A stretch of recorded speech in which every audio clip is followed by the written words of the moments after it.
So, it's a very exciting beginning to a series of teachings that Phuntsok's going to offer on the stages of the path to enlightenment, which I believe I have to go back and count Phuntsok, but I think there's maybe 12 or 10 stages technically, or I guess she'll tell us about that. But there's a series of them, and we might take some tangents and, deepen into some for more than one session or kind of go off and on, but we're going to cover all of them over the next maybe 2 or 3 or 4 months, longer maybe. Yeah. And we were sort of joking between us because we've had so many hiccups in trying to get this series started that there's been some deep, energetic, psychospiritual obstacles that we've had to surpass to get here to present this. So it's a big moment. And once again, just to remind everybody here and people watching on YouTube, Phuntsok is teaching from his 20 plus years as a monk in Tibetan Buddhist lineage, and also his last, who knows, 10, 15 years of being not a monk, but actually really just engaging lay practitioners like us through his apartment and now online with these teachings. These teachings, just also another reminder, hold the structure of we begin with meditation, then we have a teaching, and then we close with either if there's space for some questions, and then, of course, a meditation to kind of wrap things up. And I don't usually do this, but I'll just read the email because it's been a little while since the original one went out and see what happens in there. But so this is talking about the stages on the path to enlightenment. Out in the raging sea of their placid beings, Buddhist psychonauts have held their buoyancy steady enough to notice landmarks along the path. Some say they matter, some say they do not. We have all come this far, whether we like it or not, adrift in a sea that transcribes our names within every wave-crested drop. We are firmly in the malleable. Whether we use the stars or not, we should know they are there. From the moment we leave this shore and why, to the moment we arrive at the other shore and why, a cascade of constellations accompanies us. These are the stages. So a little bit of a poetic way of just saying, amidst the stormy seas, a lot of practitioners have noticed, A or lot at of least practitioners have noticed, or at least that there are stages we can look out for that can guide us, and hopefully we'll, yeah, gain some comfort and stability and companionship along our journey by knowing about these stages. So with that, I will introduce you, Phuntsok, and also I'll put the donations in the chat. Please know that these donations are very helpful. Either a one-time donation or a continuous donation through Patreon really helps this continue to happen. So thank you.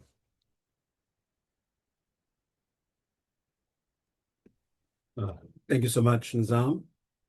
And really appreciate the introduction and really appreciate the writing. These wonderful writings that you've been reading in the emails. I wish I could take credit for them. They're all Nizam. I tell Nizam, oh, by the way, I'm going outside for get a cup of water. And then he puts it in such poetry that it sounds much more than just me going outside to get a cup of water. But thank you. I wish you continue to do this for us. Okay.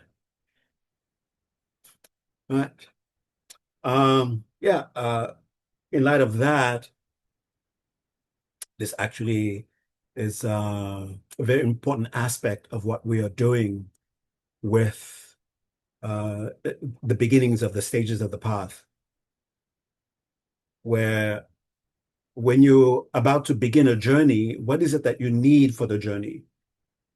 You need provisions for the journey. You need a good map, a good road map. You need contingency plans just in case certain roads are blocked or certain detours have to be met, so that you continue on the path with confidence that you will eventually arrive at the destination. And the the way that you, if you consider where the path begins, what we are asked to contemplate as the beginning of the path, you can say the those who have gone that journey and that journey before us, what they consider to be very important at the beginning of the path, meaning what is it that once you start with it, it will carry you throughout. It will carry you onward in the journey, and it will help you actually reach the destination of the journey. And believe it or not, it is, you need joy. Joy is the beginning of the path. Joy is the necessary condition to start the path. Because there will be moments, there will be stages, there will be stations along the way that you will need joy to help you carry on, to help propel you further, so you don't stop, so you don't return, so you actually achieve the destiny.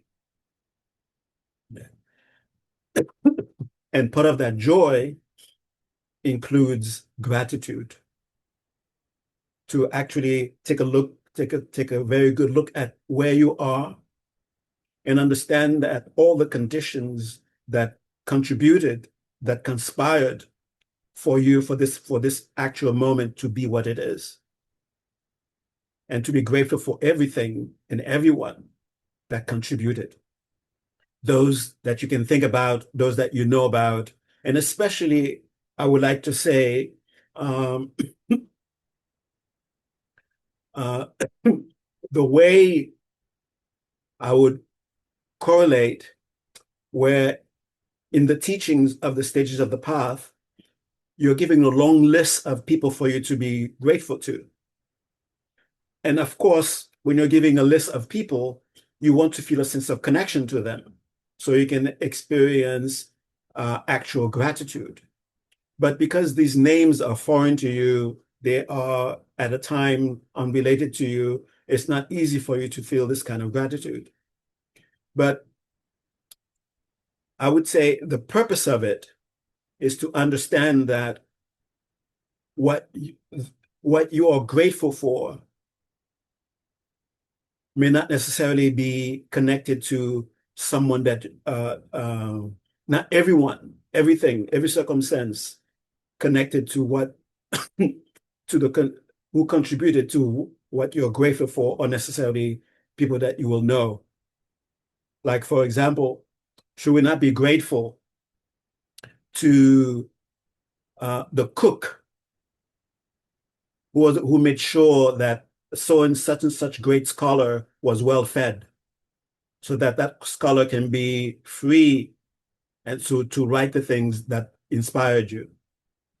So you can think of all those teachers that you asked to be grateful for that you don't necessarily feel a connection to, but you do feel you can feel a gratitude towards them, not because you know them personally, but because of knowing of the contribution that they've made for what we are grateful for.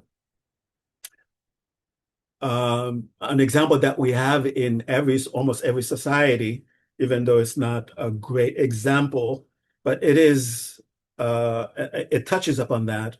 It is the tomb of the unknown soldier. So there are a lot of people who in the background, whether directly or indirectly, have contributed to what we are grateful for. And we should be grateful to all of them.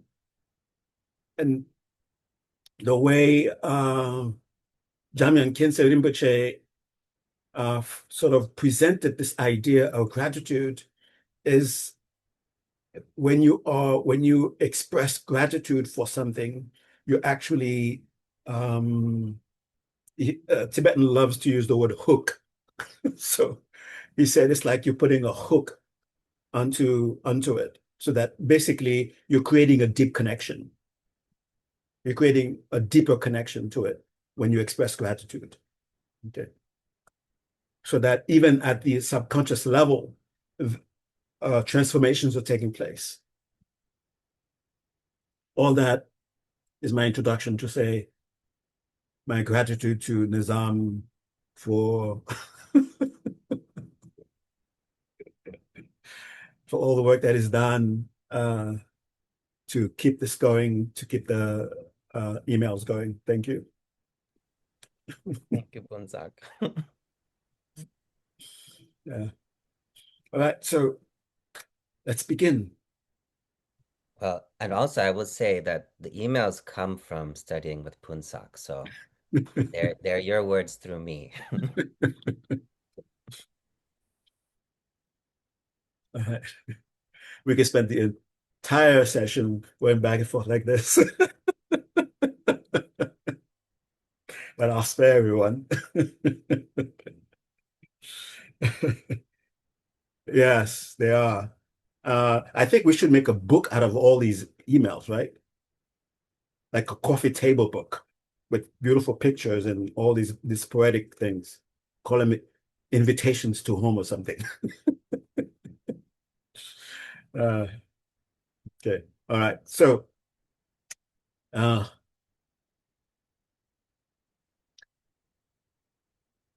speaking of circumstances that brought us here we are. Somehow we found ourselves here. And perhaps on the surface level, we may, for some psychological reason, we may think, oh, I'm here because I want to support Phuntsok. I'm here because, well, I don't have anything else to do tonight. I'm here hoping that I can hear at least one good joke from Phuntsok. I've been waiting for one for a long time. So whatever surface reason that you may be telling yourself, for whatever psychological reason you want to go deep, there's a much deeper reason as to why you're here. Something deep within you has stirred you to make time to attend this talk. So I want you to make contact with that, make connection with that. And this is the very important thing to remind you every once in a while when you're on the path. Why are you here? Something deep within you knows something much deeper that you're not able to verbalize, not even able, you're probably not even able to properly conceptualize, but it feels important, it feels deep, it feels meaningful. So whatever way you can feel connect to it right now. Feel the intention. And just for the sake of giving it form, giving it shape, so we can have a sense of making contact with something, we'll call it the inner guide. It could be something else, but for now, we call it inner guide. That voice within that tells us there's something meaningful to go after that we can connect with. I feel confident that it's possible with this mind, with this life, and it's propelled you to seek, make connection with it. No need to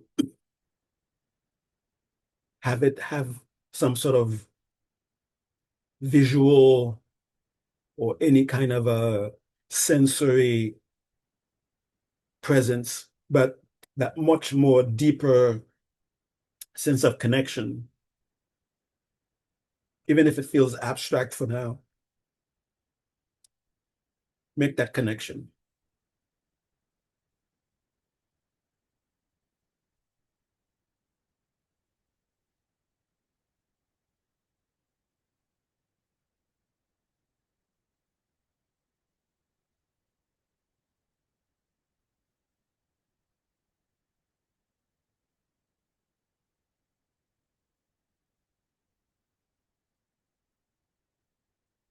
And just for the sake of entertaining this idea that this inner sense of conviction, this inner sense of authority that points to something meaningful that can be experienced, that you can experience, that you can come to know, it is itself the entire path.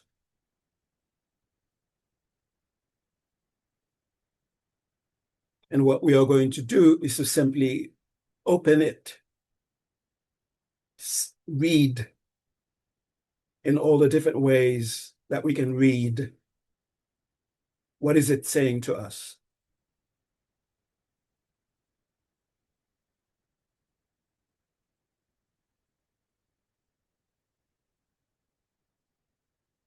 And just for the sake of feeling a connection, ask it to give rise to a sense of presence, to give an appearance that we feel that we are really making contact with something, someone.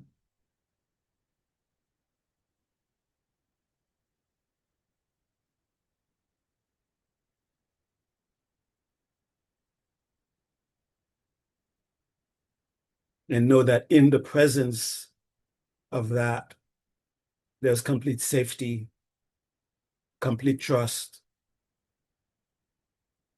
So let your guards down, relax,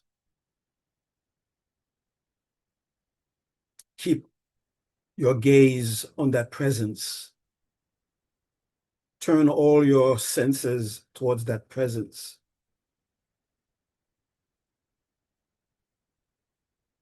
And allow the safety to be palpable. Allow the trust to be palpable.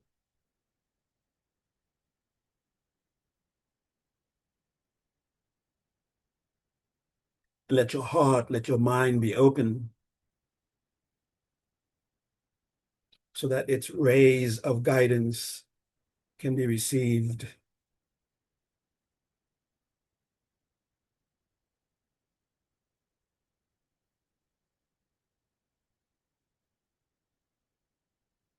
And just make this intention. May I know where I am. May I know what is my immediate next step.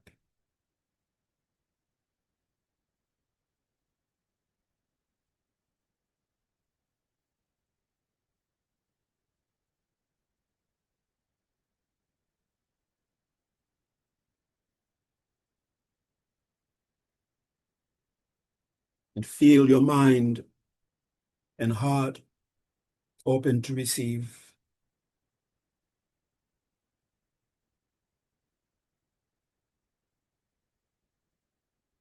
And whatever measure of compassion you can feel connected to. So whatever benefits you can get through this, may it not only benefit you, but may it benefit those that you come in contact with.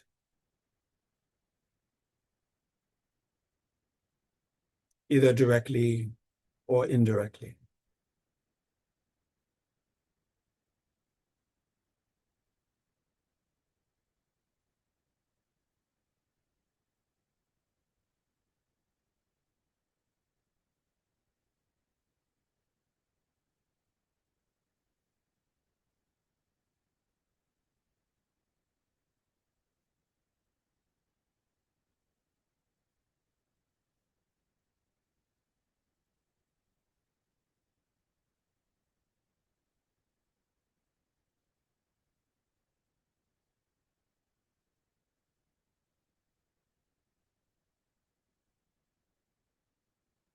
And before we come out of the meditation,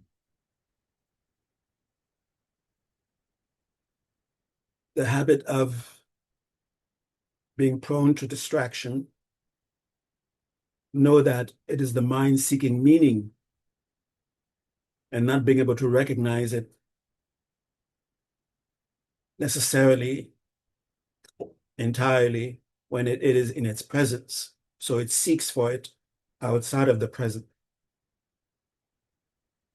So tell your mind right here, right now, what you are doing is addressing every single concern you could ever have,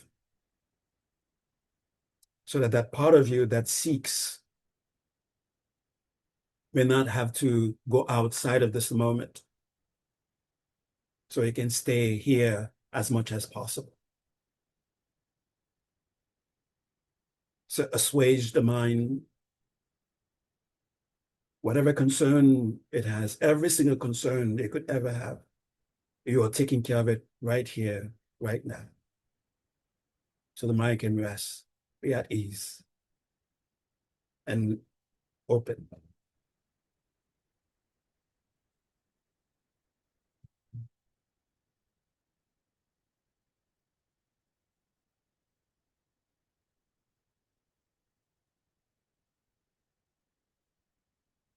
All right, take a nice deep breath.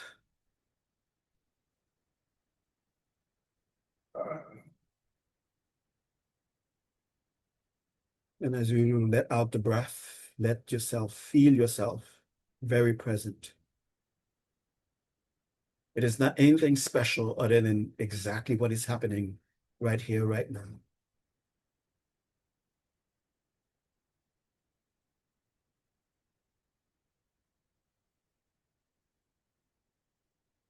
Feeling ready, feeling open.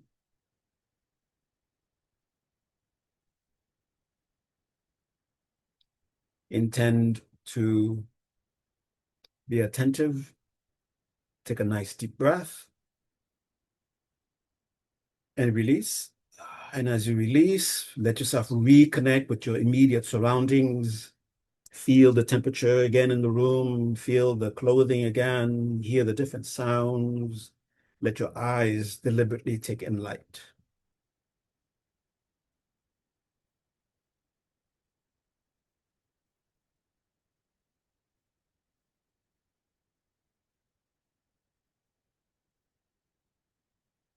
Okay.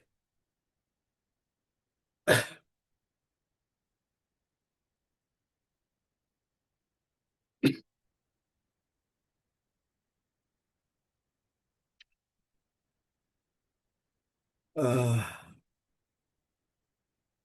so this will be the first in a series of teachings on what is referred to as the stages of the path. The very term stages of the path is something you could say that was introduced. I mean, these terms were introduced a very long time ago, but they take a modern term. By modern, meaning back in the 10th century. Okay. Going back then, that's when they sort of took a specific meaning to refer to a specific set of teachings.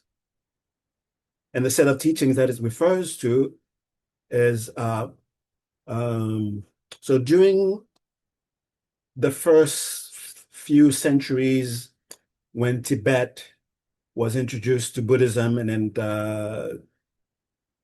uh, so Buddhism was sort of like growing in Tibet for about a few hundred years or so. And because the teachings were vast and the teachings were said to be everything that the Buddha taught was taught at that moment to address a particular audience. And these were collected. Uh, those who gained realization knew exactly, depending on the situation that they're encountering, which of the teachings that the Buddha taught that they themselves would teach. So over time, now when the monastic universities came into being, so all these things were being taught at the same time. Not, even though they were being taught for people to practice, but they were also being taught for people to become custodians, for people to become lineage holders of teachings, where they're not necessarily practicing them, but they have an understanding of them so that in case in the future they encounter someone who requires this particular teaching or that particular teaching outside of a scholastic or monastic setting, that they will be able to know and be able to have that teaching for them, even though it's not something that they themselves are necessarily practicing. Practicing. So these vast corpus of teachings flooded Tibet. Uh, by the time Buddhism arrived in Tibet, it was already in its uh, in full development, you could say, where what we know as the three main traditions of Buddhism were already fully developed within India. The tantric aspect, the bodhisattva aspect, those who are seeking what you might call arhathood, personal liberation. So there were complete teachings for all these particular traditions. And when they arrived in Tibet, Tibet was just flooded with all of them. And over a few centuries, so they became sort of scattered, where certain factions were adhering only to certain teachings, other factions were adhering only to other kinds of teachings, and they were accusing the other of not either being uh, um, smart enough or accusing each other of not practicing the what is called the proper teaching. So there was somewhat of a confusion going on. And because of that, there was a kind of a decline going, because they were essentially calling themselves Buddhists, and at the same time, they were in conflict with each other in terms of who was the real Buddhist kind of thing, who was practicing the real teaching.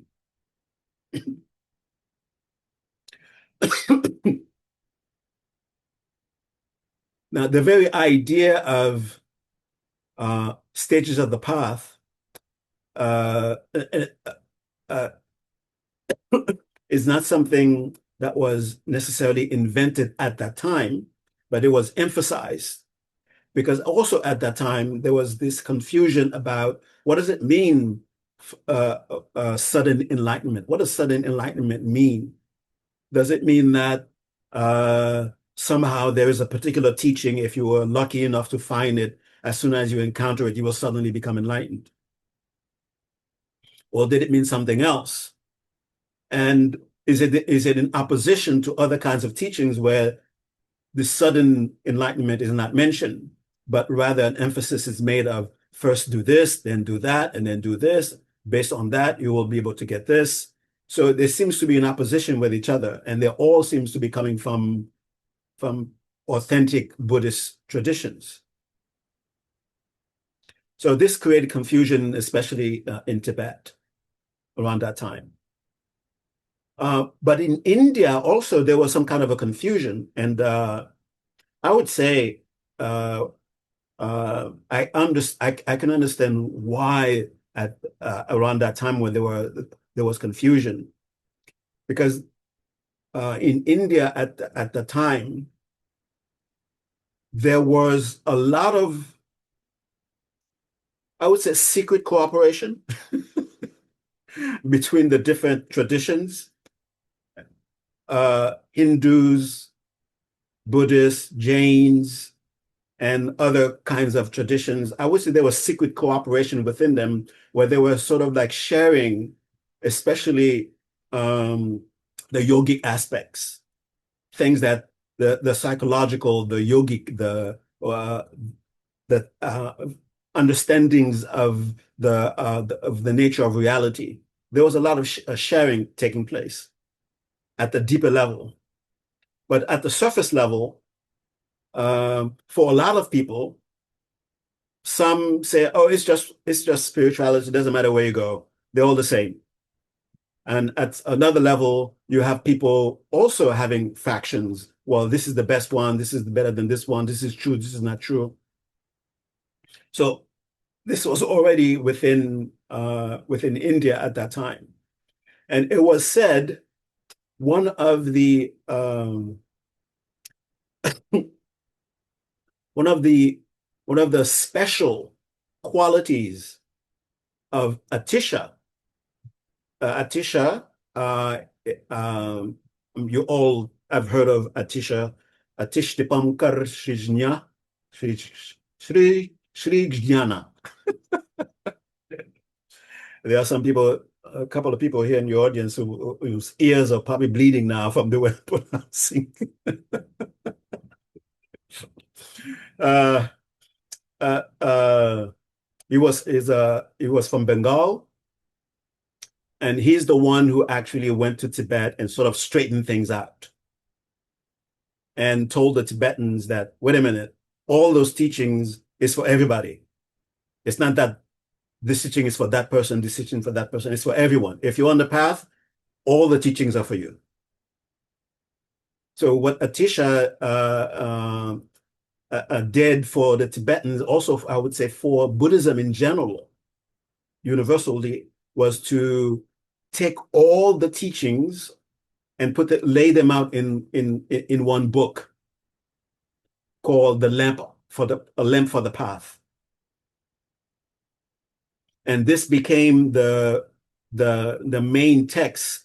I would say this became Tibetan Buddhism because you find this sort of scaffolding that Atisha created for the teachings in every single tradition of Tibetan Buddhism.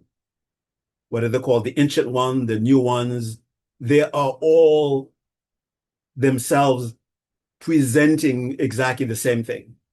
They may have specific vocabularies to present certain aspects. They may decide to put this one here instead of there, but it's still the same things. So let's say there are 12 steps. They may say, well, first, what you call the step one should be step four. Step four should be step one, but it's still the same 12 steps. Okay. One of the special qualities, one of the unique qualities attributed to Atisha was that he was able to distinguish. It is said that Atisha studied all the traditions in India at the time, and he was an expert scholar of every tradition. Okay? And it is said that Atisha was among the few people who actually knew exactly this is exactly what is Buddhism. This is exactly what is Hinduism, and within Hinduism, this is what exactly Shaivism. This is what the different aspects of Hinduism. This is what is Jainism. So it is said that he was among the few who was able to make this fine distinction. But as far as everyone else is concerned, they were basically the same thing. That's why you may find certain temples confusing to some people. Was this a Buddhist temple? Is this a Jain temple? Is this a Hindu temple? Because it seems to have the same iconography, the same sort of distinctive elements. Okay, so that was one of the things about Atisha that was considered to be one of the rare and unique qualities for a scholar at the time. Okay, so there are my recent trip to India. This guide was um, explaining the sort of like the history of Buddhism and how it became degenerated. And according to him, the most degenerate part of Buddhism is Tibetan Buddhism. He should study Atisha. Okay. And when if you know Hinduism and if you look at Tibetan Buddhism, you might think, wait a minute, Tibetan Buddhism look like a Buddhified Hinduism because they both have Tara, they both have Ganesh, they both have these kinds of things. Okay, so what is the distinction? So that's what Atisha was able to make the clear distinction of. For those of you who love dates, Atisha was, I don't like dates. I don't remember. The only dates that I remember, because whenever I say his name, I say his dates. That's what I remember, his dates. But for Atisha, I think it's 980 something and 1050 something or something like that.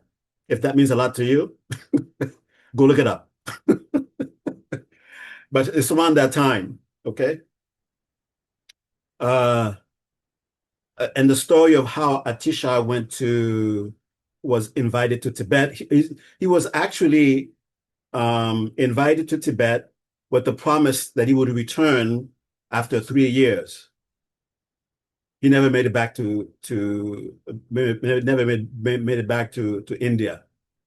The Tibetans kept him. Something always came up. And his most famous student is Dom Turnba.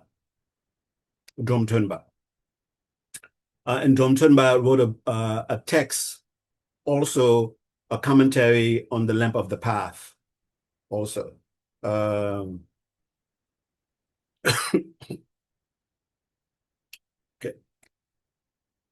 Sorry, my voice is not 100% quite yet. So every once in a while, you will see me cough or stop trying to make myself not cough. Okay. Right. All right. So let's go into what does that mean, stages of the path?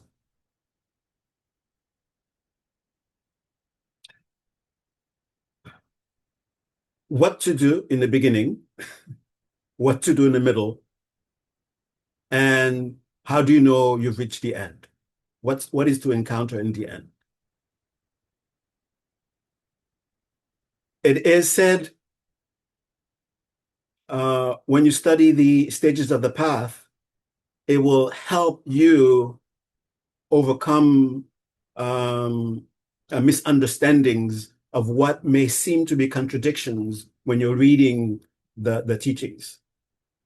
So it is as if you have, it is, sometimes it is described as, the teachings of the Buddha is described as being 84,000, the 84,000 scriptures or 84,000 teachings, meaning nobody actually counted the teachings and then came up with the number 84,000, of course.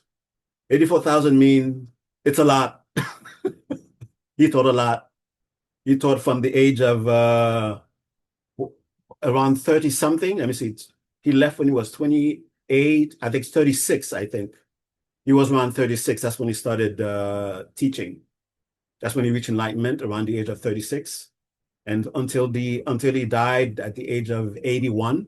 So he was teaching. So from 36 to 81, he was teaching. That's what he was doing.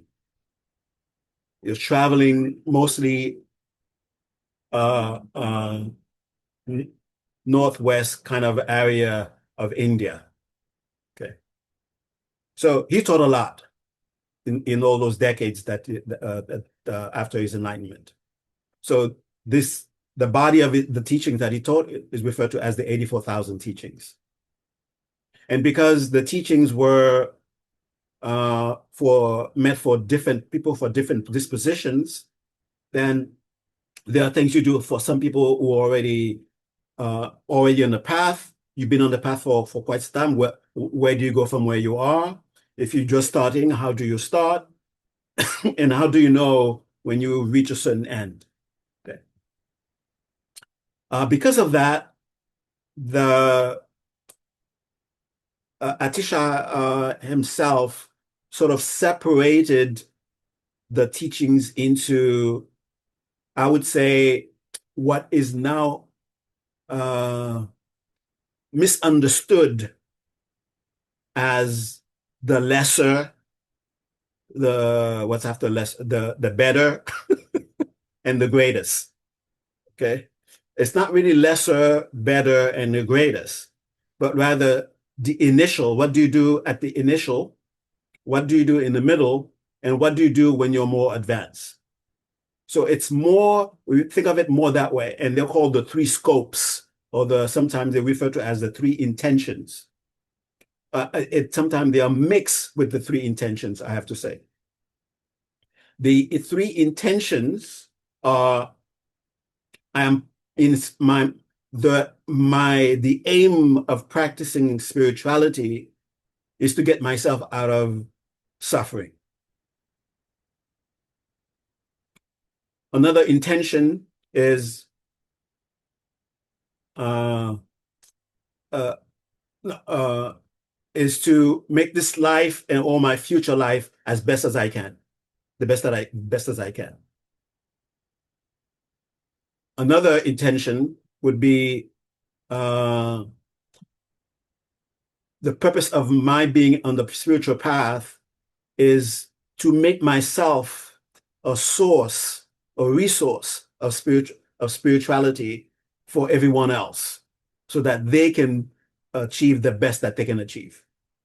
So these are the three intentions that Atisha presented in the Lamp of the Path. And these three intentions get mixed with initial, with medium, and with advance. And I want to help you, if you already had that already, and because that's how, if you go to any traditional teachings on the stages of the path, you may end up with that. Okay, you may end up with that kind of understanding. But within the teachings themselves, there are hints to help us not fall into that. But because they keep emphasizing, it seems like they keep emphasizing, oh, it is meant for the lesser, for the medium, for the better, and then for the greatest. But rather, that's not it. Okay? Okay.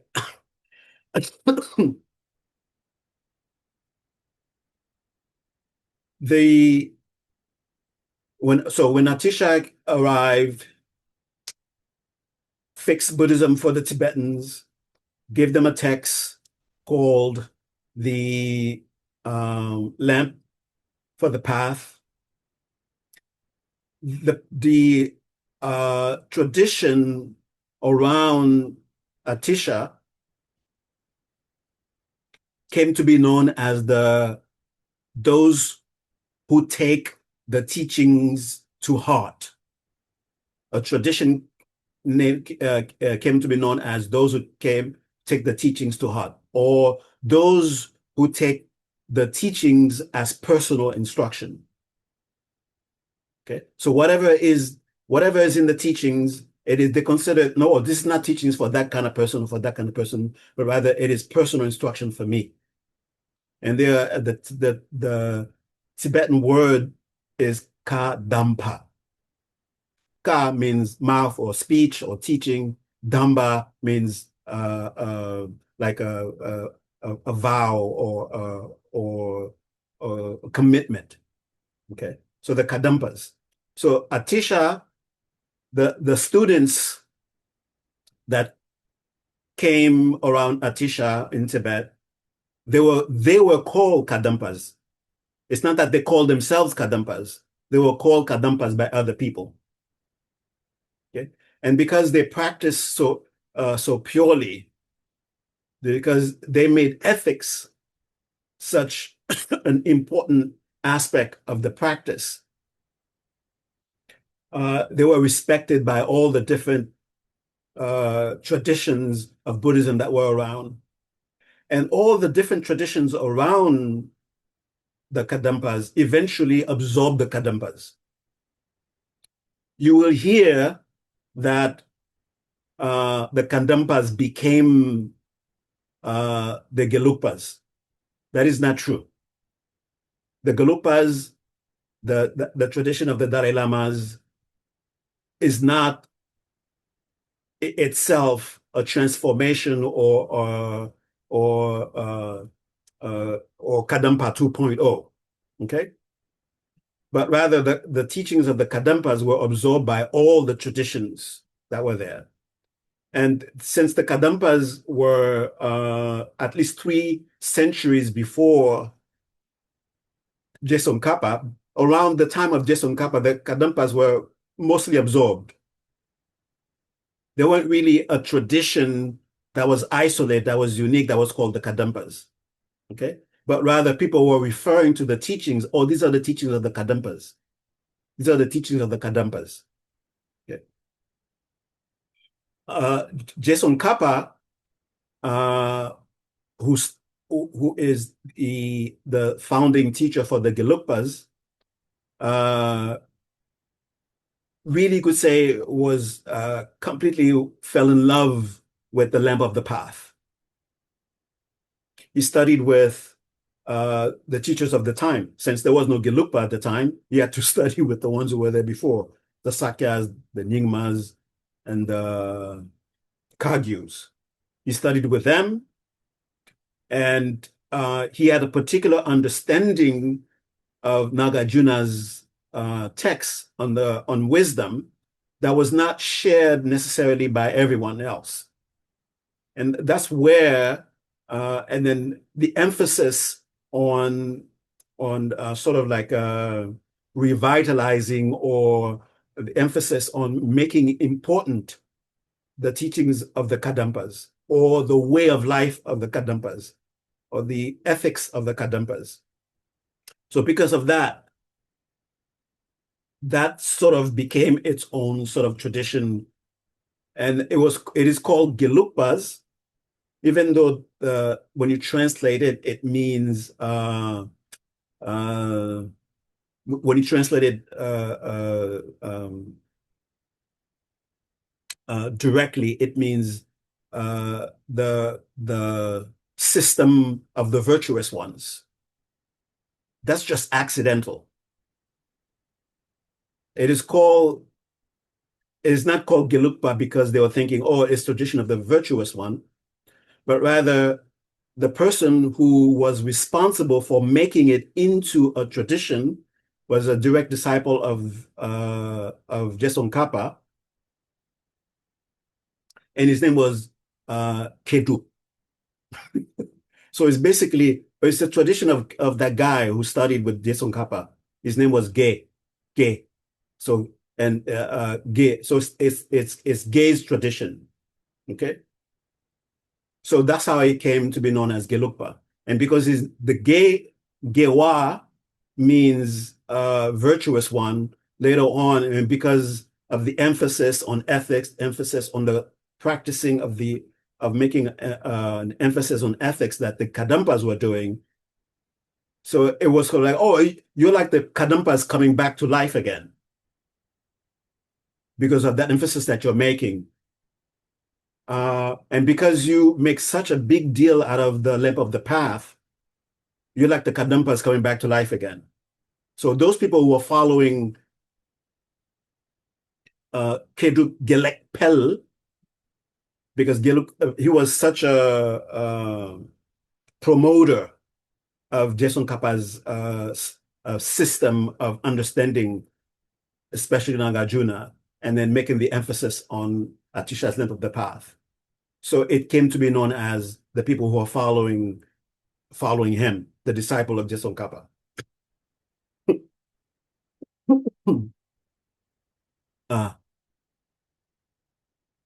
So why Tsongkhapa now after Atisha? So Tsongkhapa rewrote Lamp of the Path. Lamp of the Path is maybe less than 100 verses, much less than 100 verses, right? And Tsongkhapa wrote a monumental text called Lamrim Chenmo, the great presentation of the stages of the path. And then it became 3 volumes. So Jason Kappa turned less than 100 verses into 3 volumes of text. So expanding on every topic as extensively as possible. And this became like the Bible, so to speak, of the Gelugpas.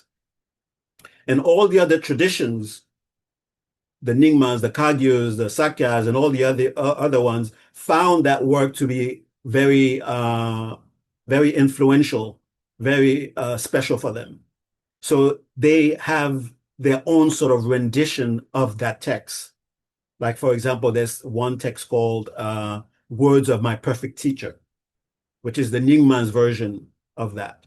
But it is inspired by that text that Jason Kappa wrote. And since it was too big, Jason Kappa condensed it to a medium, and then later on condensed it to even smaller. And there's even a tiniest version called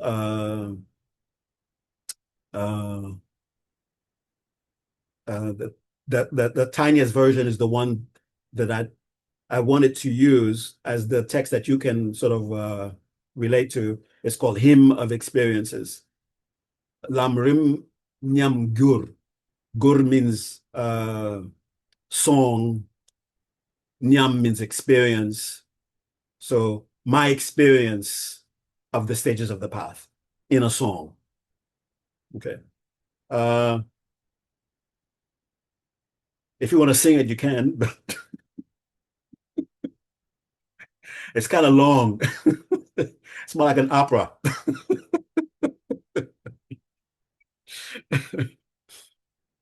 Okay. All right. So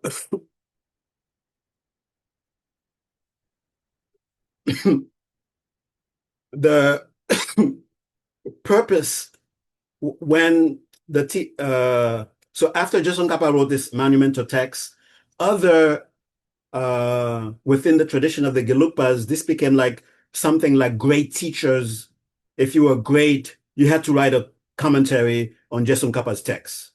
Either you shorten it or you took sections of it and you give a commentary on it. So there's Lamrim. Lamrim became like its own sort of like a genre of teachings, almost as if separate from the other kinds of teachings. And that's why you have Manjushri's Lamrim, the fifth Dalai Lama's Lamrim, the first Dalai Lama's Lamrim, the southern Lamrim, the northern Lamrim, and all these kinds of texts. And the way to differentiate themselves is they have a slight presentation of the visualization that is not with the other ones. They may have, it may include more personal people, more personal, closest to them, as far as the people to be grateful for. Okay. And there is even a great teacher within the Gelugpa tradition called Dragpo Rinpoche. I had the fortunate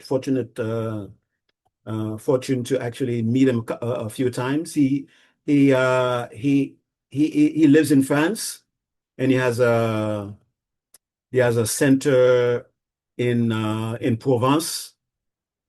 Very nice place. And all this Dragpo Lama does, he teaches Lamrim. That's what he does. And he holds the lineage of so many different kind of Lamrim teachings, the northern, the southern, the blue one, the red one. Okay, I'm making these up, okay? So if you go look for the blue and the red Lamrim, if you find one, that's a coincidence. If you don't find it, don't kill yourself looking for it. Okay. All right.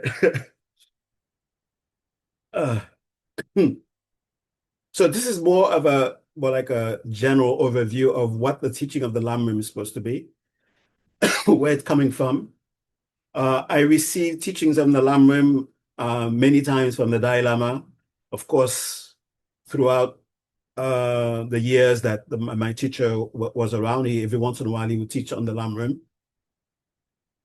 I also received teachings on the uh, the Nyingma Lamrim, which is called Word of My Perfect Teacher from the Dalai Lama. Uh, uh, Never mind. Sorry. I almost got into trouble for that one. I snuck out to that teaching and my teacher wasn't so happy. Uh, uh, and I also receive, of course, the different kind of Lamrim teachings from the Dakpo Rinpoche. Right. Right. So and because of I'm sort of like Tibet at the time when you received an avalanche of teachings. So where it's all mixed up. I need an Atisha to come into my mind and organize all my Lamrim teachings so that I can present them with a beginning, a middle, and an end.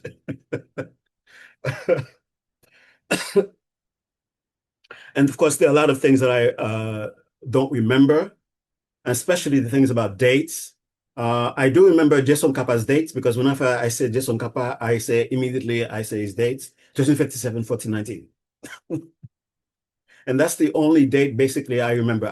I'm very bad with time. Okay. I'm sorry. I'm very bad with time. I have no idea what's the difference between yesterday and the month ago. Okay. Then so as soon as it happened, it's all like in one room and it's all mixed up. Okay. So don't ask me what year, what that. I think maybe that's one thing I didn't pick up from my mother.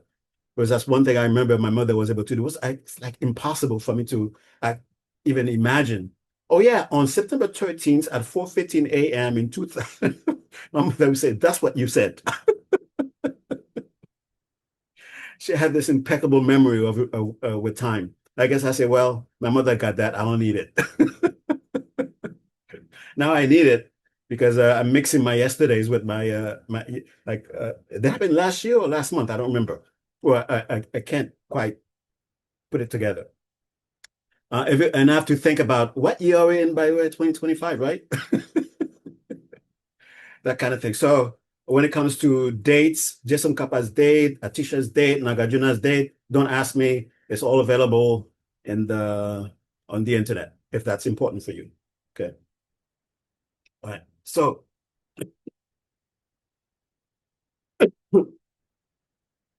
what these teachers did, Jason Kappa, uh, Atisha, was basically uh, tell us that you do not have to read the entire 84,000 sets of teachings for it to finally come to a conclusion. Okay, this is what I need to do now. This is where I am right now. Okay. Uh, and because of that, we can just take that, and when we eventually encounter any of the 84,000 sets of teachings, we say, oh, that fits right here, or that fits right there. Oh, that's for me in the future, or that's me when I was back there. So to have that confidence of being able to know where these various teachings fit. One thing I have to say, in terms of the three divisions. So there are three divisions in terms of three intentions I mentioned. There are three divisions in terms of the starting point, the middle, and then the advance, what you do when you're advanced student. There's also um, divisions of the teachings, and also another three where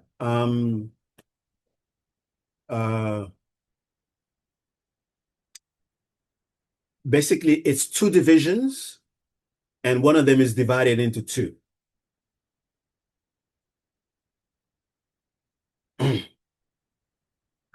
And I have to clear any misunderstandings. If some people may have these understandings already, if they've if they studied this already. When you are studying with Mahayanists, traditions, Tibetans, Chen, Japanese, those kinds of traditions are called Mahayana traditions. When you're studying their texts, they keep mentioning a group of people called Hinayanis. And you're looking around trying to find out who are these Hinayanis, thinking that you will find them around you. And people have made the mistake of thinking, oh, it's the Theravadins. They're the Hinayanis that they're talking about in the Mahayanis text. The Theravadins are not the Hinayanis that they're talking about in the Mahayana text. Okay? What is a Hinayanis? A Hinayanis is somebody who sees life and says, I don't see anything here worth fighting for. I want to get out of this cycle. I want to get out of this cycle. I'm tired of this going up and down. I'm tired of meeting people that was probably your mother, maybe in a life, in the previous life, and now that person is your enemy. That person is annoying you, or you're annoying that person. You can't help annoy that person. I'm tired of this cycle of existence. I want out of it. That's the Hinayanis. Now, the other is called the Mahayanis. The Mahayanis says, how do I help people get out of this? How do I help other people get out of this?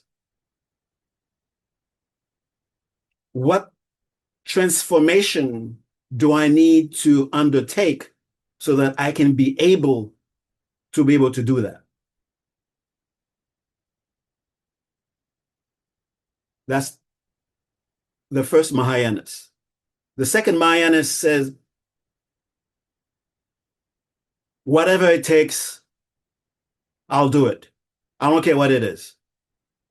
I don't care if I become an outcast. I don't care if everybody becomes an enemy of me. I don't care if I don't care. As long as I end up being able to help others, I'll do it. I use my body, I use my energy, I use my hormones, whatever it is that is at my disposal that I can make use of. I'm willing to do it so that I can achieve that transformation where I become a resource for others to be able to get out of this mess. So these are the three kinds of divisions. Okay. It's not Theravadan, Tibetans, and the other Tibetans. Okay, that's not what the division is. It is those kinds of mindset. The first mindset in the Mahayana books,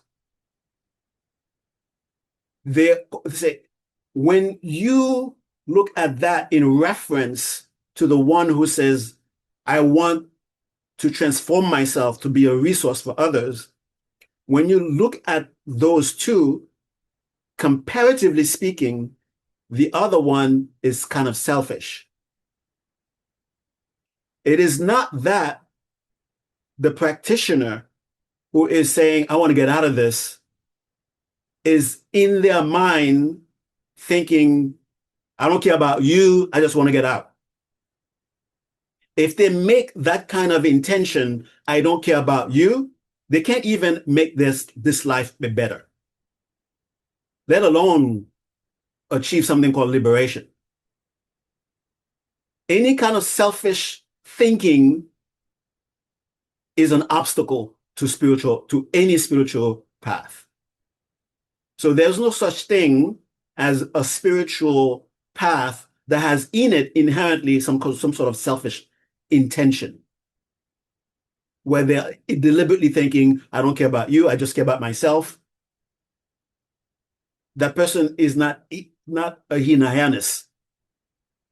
And when people when people who are studying Mahayana come to this, they've never met an actual person who they can call a Hinayanist, even though they may be themselves an Hinayanist.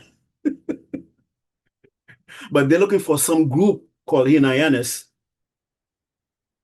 And the Theravadins seems to fit that. They say, oh, it's the Theravadins. They're selfish people. They're selfish spiritual practitioners. Total misunderstanding. Okay.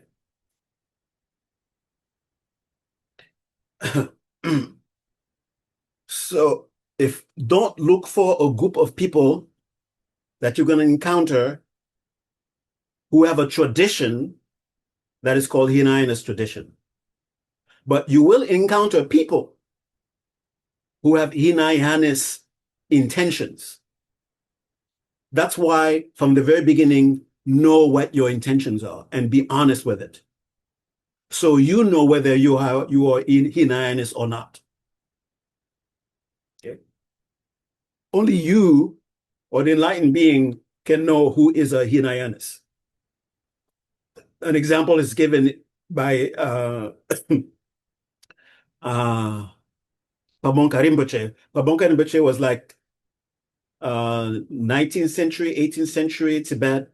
He he's one of the biggest names within the Gelugpa tradition. A bit of a controversial character. Well, completely controversial if you're not Gelugpa. He's a saint for Gelugpas and he's the devil for non-Gelugpas.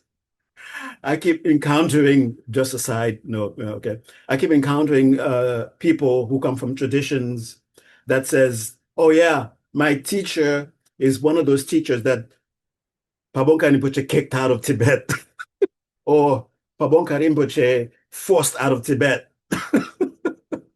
So I don't know why I'm saying that. I guess I'm being gossipy, sorry. Anyway, for Gelugpa, Pabonka Rinpoche is this great being, great scholar, great practitioner, and he gave a teaching on the Lamrim Chenmo for a whole month, almost a whole month. And it was like from morning to evening with breaks in the middle, lunch break, kind of break. And it was like it was like to a like a stadium full of people. Imagine stadium full of people listening to Lamrim teachings from morning to evening, and that was the most important thing for them to do. Well,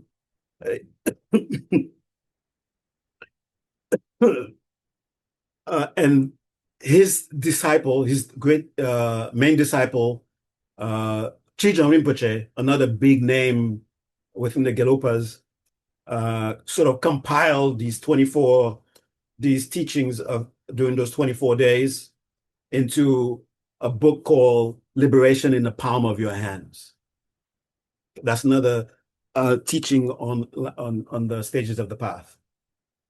If you're willing to dive into that. And what's wonderful about that one, Pabonka Rinpoche was such a storyteller. Uh, People were crying and laughing. So what did I bring him up? In one of the stories when Pabonka Rinpoche was talking, okay, remember, these are the teachings that people misunderstand. Oh, the Theravada, they're the one that they're talking about. We are not Hinayanists, we are Mahayana. And Pabonka Rinpoche, in that teaching, he gave a story about those intentions, where some famous abbot was visiting this monastery, and this famous abbot was sitting on the throne, giving teachings, and then this yogi came in and then pointed to the abbot. They said, oh, the abbot is not even a Hinayanist. Even though he's a great scholar, his teachings very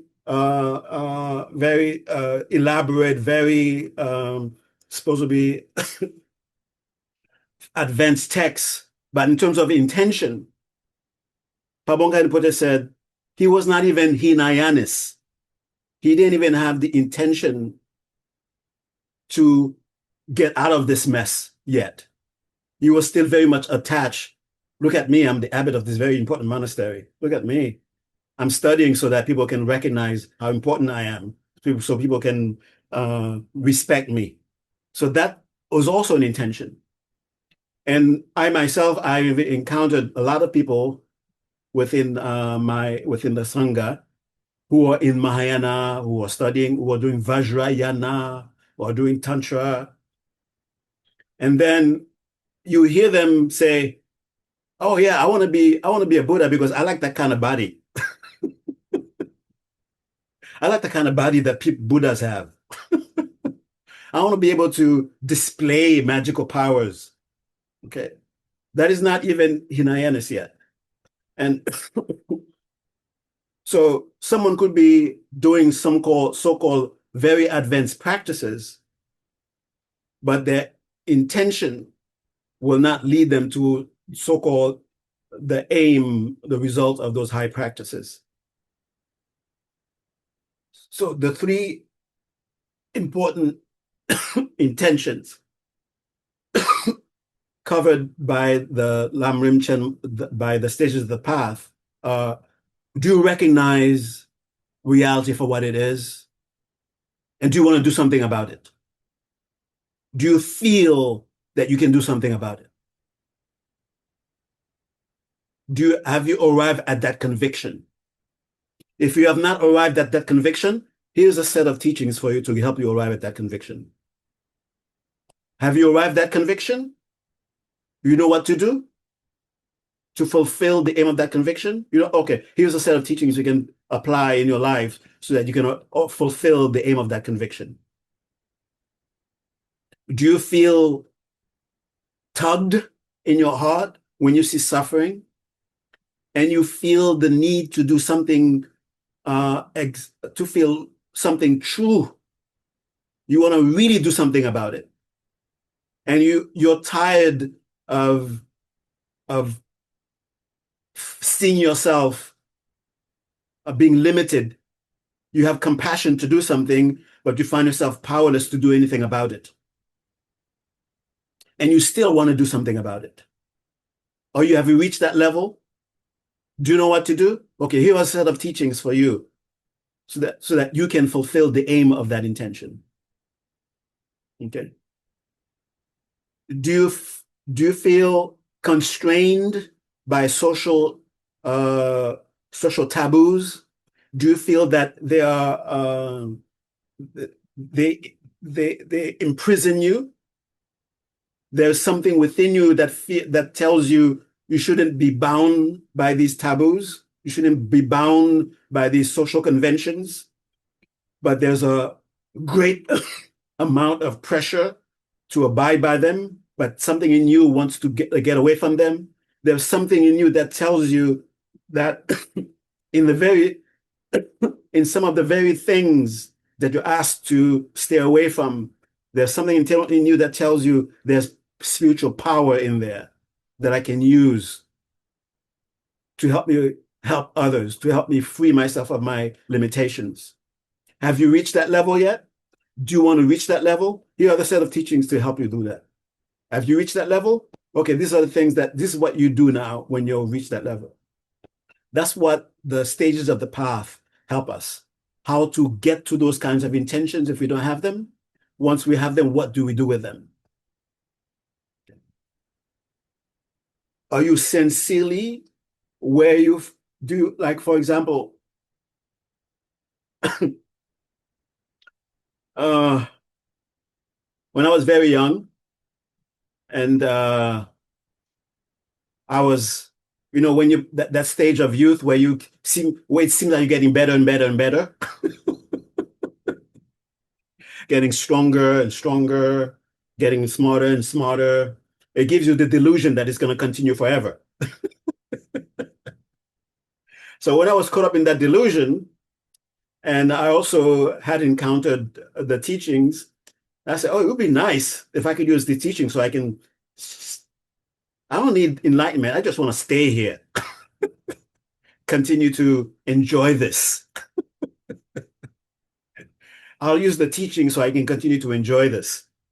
Okay. I don't know about this enlightenment stuff. When I'm out of here, I don't know what's out there, but I know I'm enjoying, what I can enjoy, what I would like to enjoy. I'll use the teachings to help me that.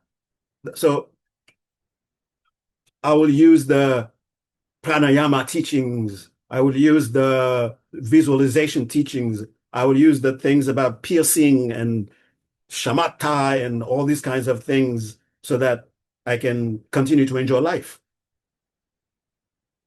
Uh, you may find yourself that is at the surface, that is really where you are. And you have to be honest with yourself. And if it feels that it should be something else, but you must start with this.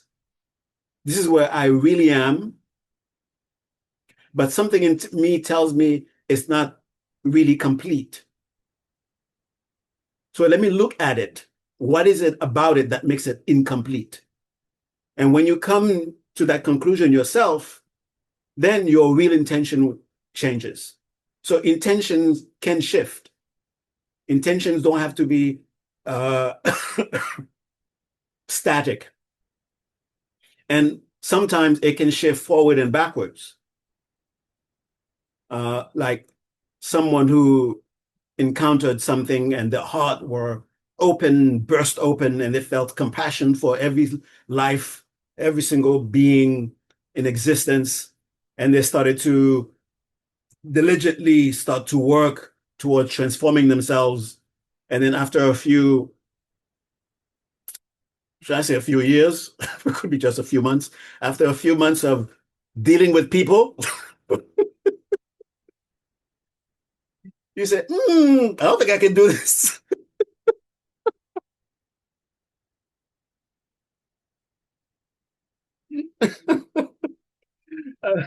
I'll leave with this story for tonight. Where, uh, who was it?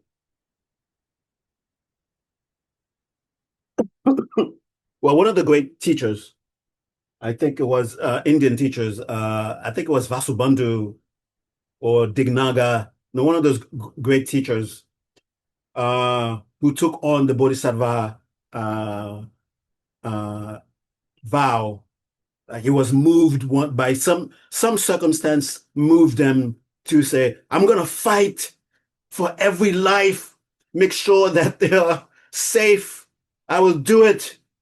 And then, after encountering a few people on the road, he started to change his mind. So he was working on a text, supposedly to help people. He said, well, he threw the text in the air. He said, if this text falls, I'm giving this up. Basically, he wanted to give up. What happened when you throw something up? It falls down, right? He said, if this text falls, I'm giving this up. These people are too much for me. People are too much. Uh, but some holy being came and caught the text, and the text didn't fall. Say, oh man, I gotta keep this vow. I gotta continue on this path and work for those people. So, like I said, the first thing you need on the path is joy, because you're gonna encounter some people who's gonna test you, and you're gonna need your joy so you don't throw your book up in the air and say, "If it falls, I'm giving this up." Okay. So we'll go into that next time, how to develop, how we're gonna go to the best shoe shop in the universe because we're gonna go on a journey. We need the best pair of shoes that will help us on the journey. Okay, you're gonna look for it. You're gonna talk about. I'm gonna mention the designers, the, the, the different designs that they have. Okay, and we'll pick the best pair of shoes to help us from beginning of the path to the end of the path. So even no matter what we encounter, our shoes will help us continue. The shoes of joy. Right. Okay. All right. So I've talked enough. That was a interesting introduction. I surprised myself. I didn't know this is what I was going to say. Uh,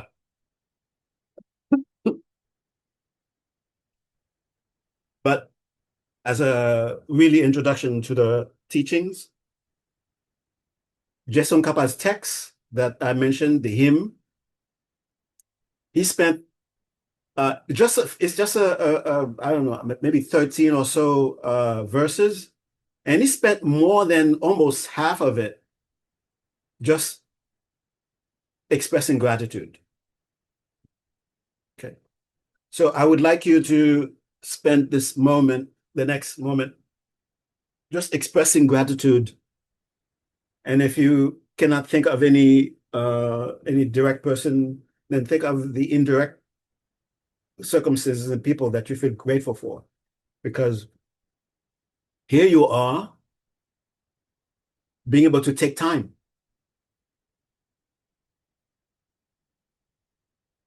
The world outside is not imposing itself on you in such a way that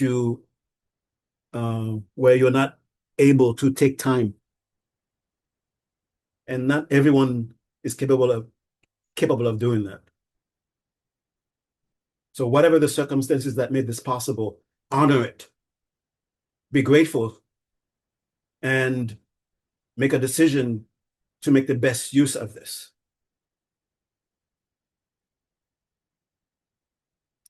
All right. Just think that just 5 minutes of gratitude.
Okay.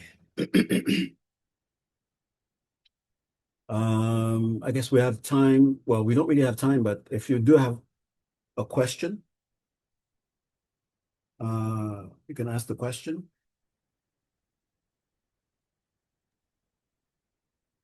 Yes. Phuntsok.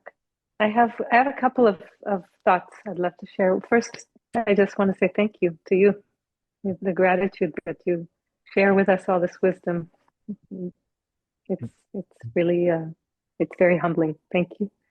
Um, and then I, the first one is I'm not exactly sure how to translate it into words, but is there something you I've heard a lot of your explanation about the Mahayanas and the Hinayanas, and I haven't read too much about it. Some of it is probably just because I'm not very educated in terms of the actual um, material.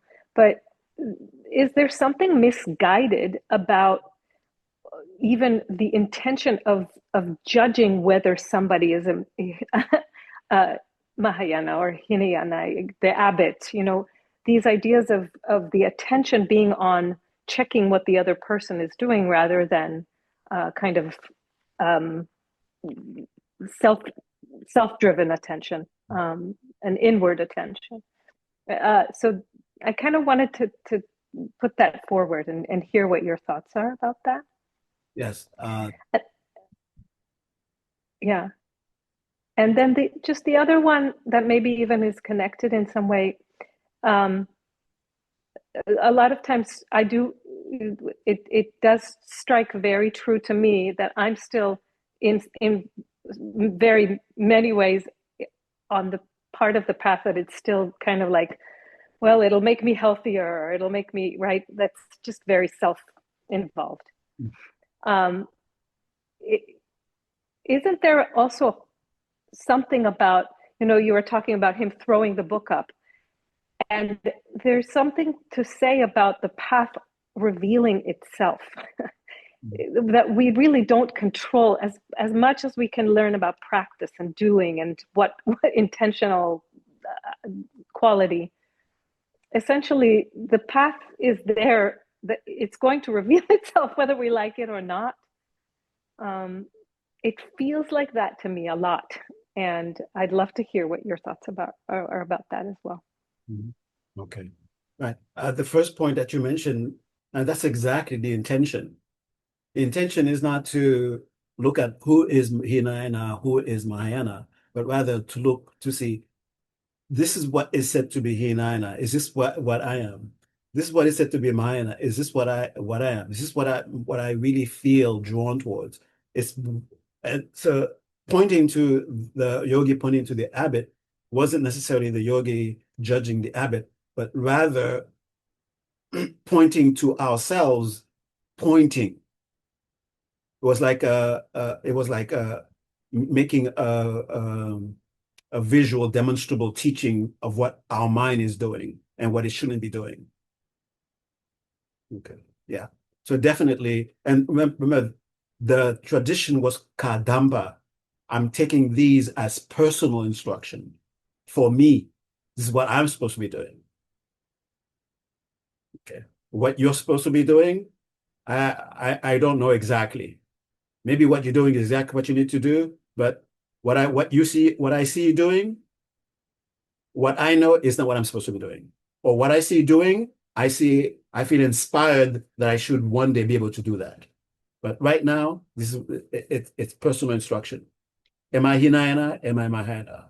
Yeah, that's good. The other thing about the path is, and I think you brought up another good point about that, is it's preparation to be open. Prepared to be open. These are the possible things that you may encounter. Be open to them.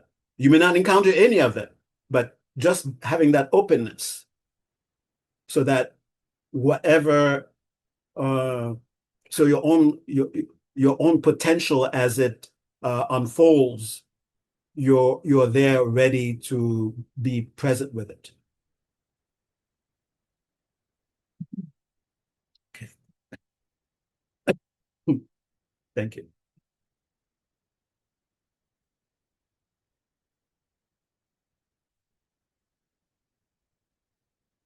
All right. It is quite late. I thought I was going to be, well, I mean, this is going to be 8 sessions, so I'll definitely just do 1 hour today. And I'll probably cover too much already, but I didn't even cover the first point yet. We are at introduction to first point.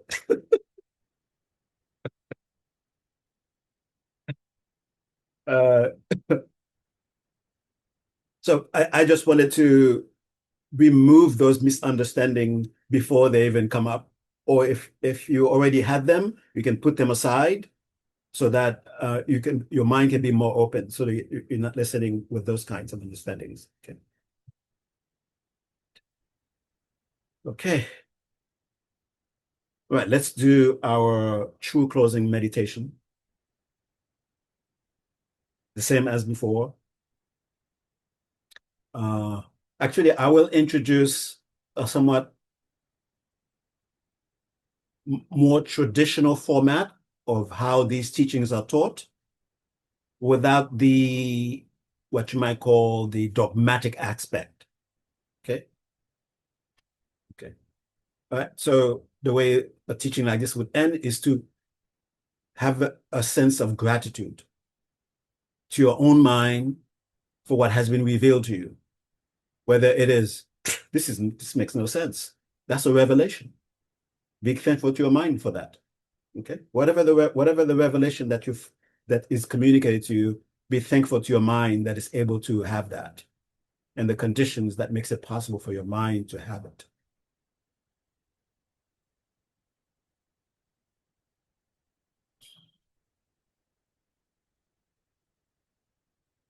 And all those yogis and scholars who worked so that we in our time can have these teachings available for us to examine, at least.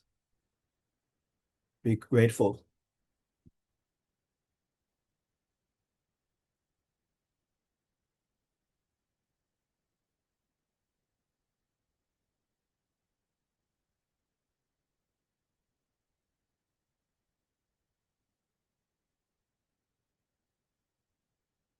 And dedicate whatever we have received to the highest that we can express.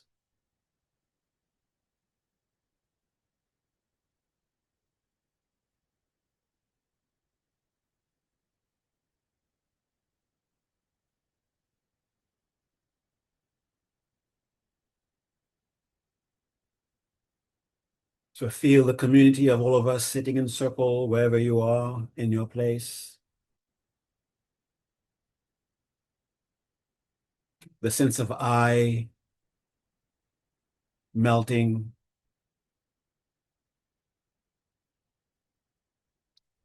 A bright light appearing in our center.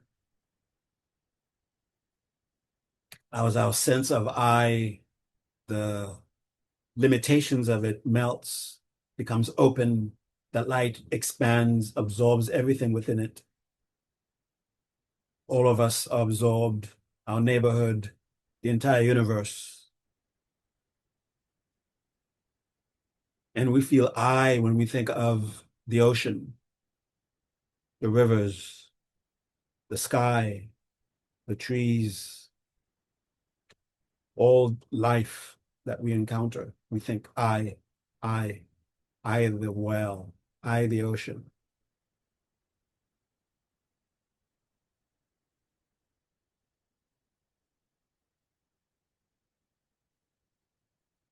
And with this strongly imprinted within us, we no longer need this appearance of a ball of light engulfing everything.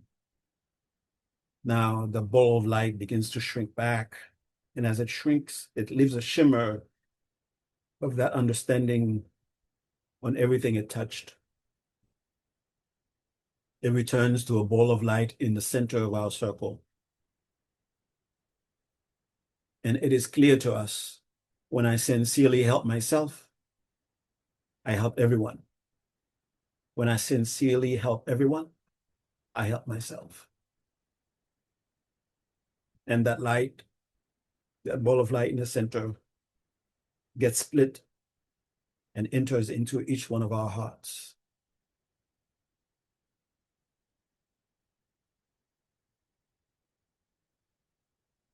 Reality doesn't need to distort itself for us to accept it for what it is, for us to see it for what it is.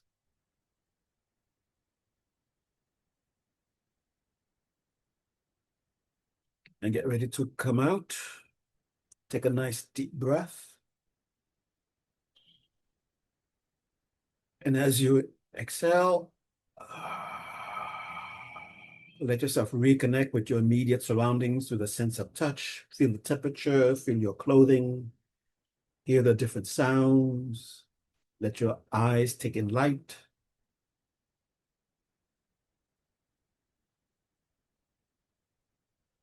Okay. All right. Thank you very much, everyone. Thank you, Phuntsok. Thank you, Phuntsok. Love you guys.